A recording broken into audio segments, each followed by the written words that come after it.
Oh, yes, you're doing the last one, I'm sorry, yes. Good. Go. Good afternoon, everyone. Glad we're all back from lunch. How was those sandwiches? Good. Awesome. Again, we finished off with our haircut here this morning before lunch, and I just want to give a couple of tips and tricks on how to finish it, texturize it, and removal of weight within the fringe area. Now, when I'm going in and I'm starting to remove weight in the fringe, I like to slide cut. Now, I also like to kind of comb my hair into how it's going to live, and I work with a scissoring motion throughout the hair strand from mids to ends. So coming through, I start in the mids and I snip, snip, snip, snip, snip until I'm through the fringe. Snip, snip, snip, snip, snip. And then I comb the hair how I want it. What technique is that called? Sliding. I wasn't testing you, I was literally asking you as well. So sliding, but just closing my scissors little bit by little bit from mids to ends to add a little bit of texture, remove some weight from the ends, just so it looks softer, and I think it helps the hair kick out a little bit more. Okay. As well, what I like to do with my face framing is I blend it in, same idea, using those little snips as I work through the strand and through the side, adding a little bit of face framing layering throughout. This is going to add a softness towards the face, add some texture so there's a little bit more interest to the haircut.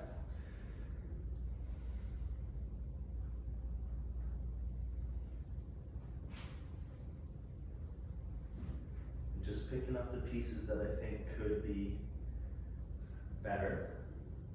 Just kind of sliding through those visually. Nothing too set in stone here. Okay. It's looking pretty balanced. Now I do notice this one section over here I feel is a little heavy. So I'm just gonna go in and I'm gonna, from the mid, I'm just gonna do a couple snips, but then leave it out so that I still have this curl nice and intact on the ends rather than shattering all the way through it. So do that a couple times because the other side looks a little finer. Drop that. Adds texture and some interest.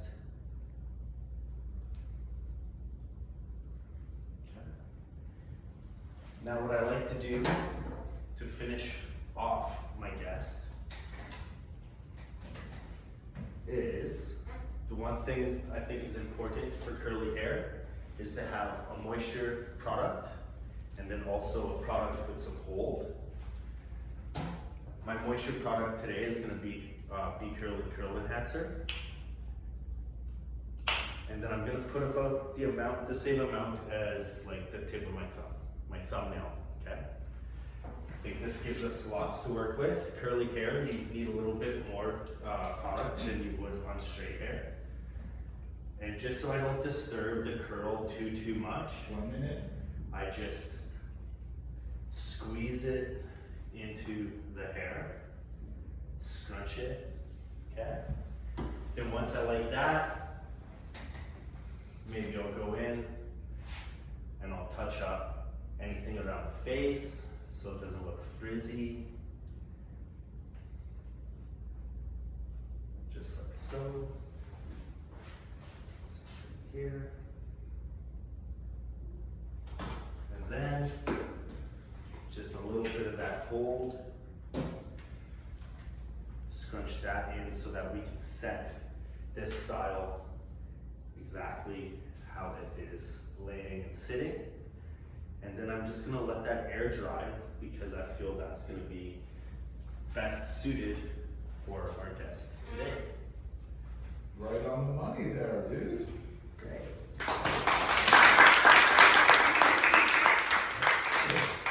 Okay, stay where you are.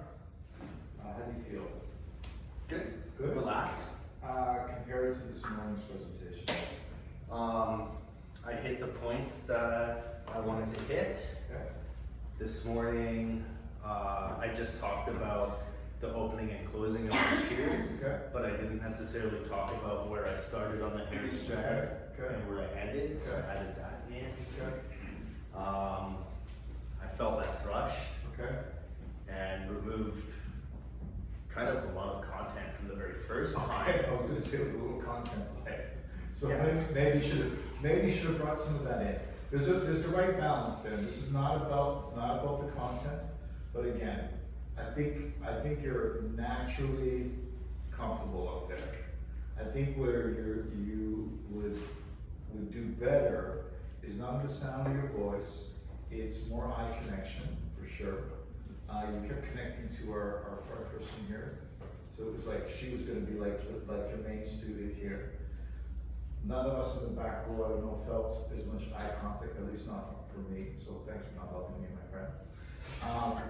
And then just getting into, texturizing is like such a thing, such a visual thing, such a, hand thing, a touch thing. So what are some of the tips and pointers that you can like add into the presentation that tells people, rather than it being simply about being demonstrational, we know why?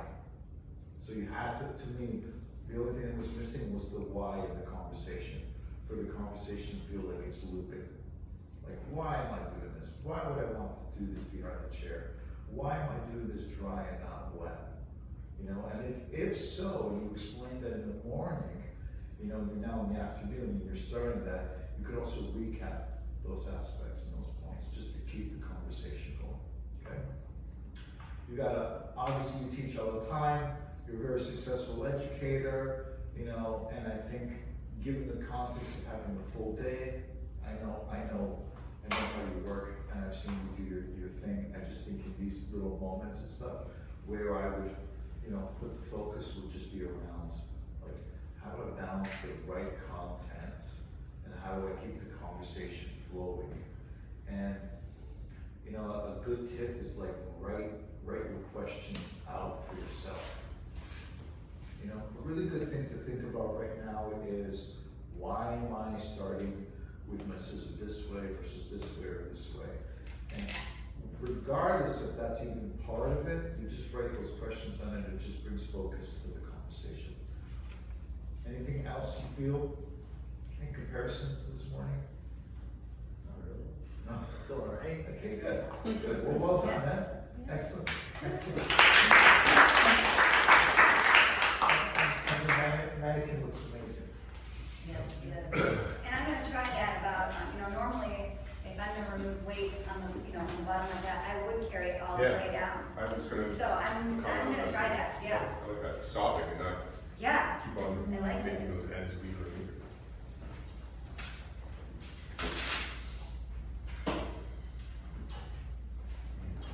Oh, I'm still Oh, recording. sorry. That's okay.